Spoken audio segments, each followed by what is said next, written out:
Born in 1911 in Yamagata as part of a monk's family, Ishiro Honda's destiny as a master storyteller was settled early in life.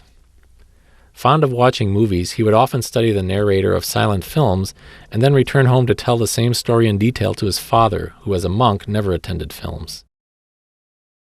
Telling stories was his passion, and as he watched the motion picture industry flourish, he thought that this would be the place for his career, to be able to tell stories as he dearly loved to do.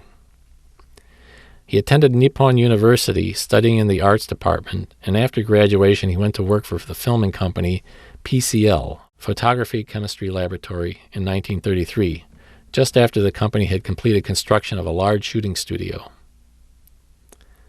There he joined the assistant director program, working many times for Kajiro Yamamoto, and being groomed for the director's chair. At this time he met and befriended fellow program participants Akira Kurosawa and Senkichi Taniguchi. He married his wife Kimi, a script checker, in 1938, from whom he received professional support and advice throughout his career. Unfortunately, his professional development was interrupted over the next 8 years as he was drafted into the Japanese military for 3 separate stints. While in China near the end of World War II, he was captured and survived nearly a year as a prisoner in mainland China, eventually being released at the war's end. While a prisoner, he learned of the atomic bombings and Japan's surrender, and on his way home he was routed through Hiroshima, witnessing the death and suffering caused by the atomic bomb firsthand. Resuming filmmaking full-time upon his return to Japan, Honda worked in many places, serving as an assistant director for his friend Akira Kurosawa on Stray Dog, and filming 2 documentaries. Honda joined Toho in 1951, making his directorial debut in the drama The Blue Pearl. The first film, which was made by the combination of producer Tanaka, director Honda, and special effects director Tsuburaya, was The Man Who Came to the Bay in 1952, the story of a man on a whaling ship which starred Toshiro Mifune. 2 years later, Honda made his first special effects feature with Eiji Tsuburaya, the war drama Eagle of the Pacific, followed quickly by Farewell Rabaul. Akira Ifukube then joined their team, forming the creative triumvirate which would produce the masterpiece Godzilla in 1954 and a host of other science fiction films. From a career viewpoint, Toho began to channel Honda almost exclusively into special effects and science fiction.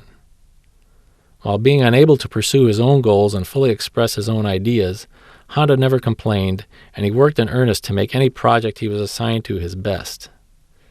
In 1956, he added deft touches of horror and suspense to Toho's first color monster movie, the classic Rodan, and next year he directed Toho's first widescreen color science fiction feature, The Mysterians. The lion's share of Toho's science fiction films were handled by Honda through 1970, but after the death of his close friend and collaborator Eiji Tsuburaya, Honda backed away from feature film direction. He continued working on special effects TV series such as The Return of Ultraman and Mirror Man, doing the first episodes of each of these shows as prototypes. Honda was never satisfied with TV as a medium for presenting monsters. Throughout his career, he maintained an especially close personal and professional relationship with Japan's foremost director, Akira Kurosawa. After his directorial swan song in 1975's Terror of Mechagodzilla, Honda remained active by working with his dear friend, acting as an assistant director for both Kagemusha the Shadow Warrior in 1980 and Ran in 1985. One of his career-long ambitions was to direct the film about a dead soldier returning to Japan, and it is quite likely that the tunnel sequence in Kurosawa's Dreams was the fulfillment of that ambition. When Kurosawa finally received an Academy Award in Hollywood to recognize the body of his work, Honda sent a televised message on behalf of the entire staff at Toho Studios to congratulate his friend. Altogether, he worked on 46 feature films before dying in March of 1993 at the age of 81. He was survived by his wife Kimi and both a son and daughter.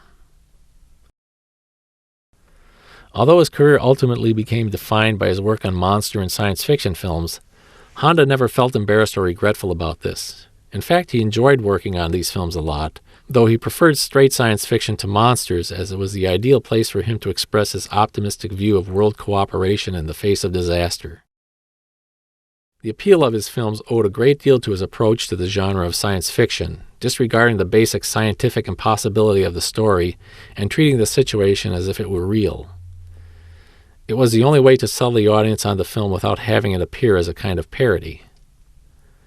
Honda may have made many films which were basically regarded as entertainment, but he always tried to add something more, to make a statement. He was certainly a man of peace, as evidenced by his anti-war films like Godzilla and Atragon. Despite the subject matter of his films, he openly avoided adding horrific content, looking to maintain an appeal to all age groups. He recognized children were the main consumers of his films, but by not playing down to them and concentrating on telling a good story well, he could appeal to all ages, and this is no doubt a reason for the enduring popularity of his works. Professionally, Ishiro Honda was universally held in the highest esteem by both his peers and the people who worked for him. Even-tempered and sensitive to the needs of all around him, he was a favorite among Toho's actors, and especially the actresses, who appreciated his gentle style. Despite holding the title of director, he listened carefully to his staff, and he had little difficulty finding common ground with his equals, such as Eiji Tsuruya and Akira Ifukube. Ishiro Honda was the soul of Godzilla.